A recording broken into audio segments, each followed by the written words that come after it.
ہمارے بزرگوں کا تجربہ ہے کہ اگر کسی شخص کا حافظہ کمزور ہو، پڑھتا ہے مگر یاد نہیں رہتا، تو یہ دعا پڑھا کرے، یہ دعا کیا کرے، رب زدنی علما، اس سے حافظہ بھی قوی ہوگا۔ اگر سمجھ میں آنے میں دشواری ہوتی ہے تو پھر بھی یہ پڑھا کرے، رب زدنی علما، کیونکہ اس دعا کے ذریعے وہ دو پریشانیاں حضور کی رفع کی گئی نا۔ ایک پریشانی یہ تھی کہ یاد کیسے کروں اس کو، ایک پریشانی یہ تھی کہ اس کو سمجھوں کس طرح۔ دونوں پریشانیوں کا علاج آپ نے فرمایا رب زدنی علما، یہ کہو رب زدنی علما۔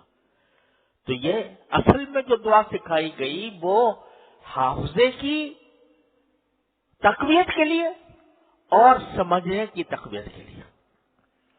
لہذا بزرگوں نے کہا کہ یہ دعا جو ہے یہ دونوں کاموں کے لیے فائدہ مند ہے۔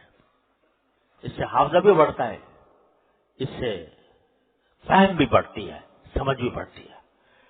اور یہ میں بار بار آپ سے عرض کرتا رہا ہوں کہ جب اللہ تعالیٰ فرماتے ہیں قل،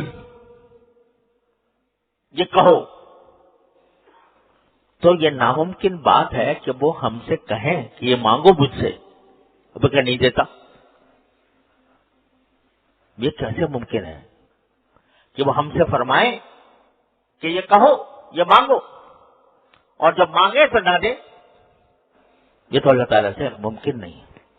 لہذا جتنا کہو گے اتنا ہی انشاءاللہ اس کا نتیجہ نکلے گا، حافظہ بھی بڑھے گا اور سمجھ بھی بڑھے گی۔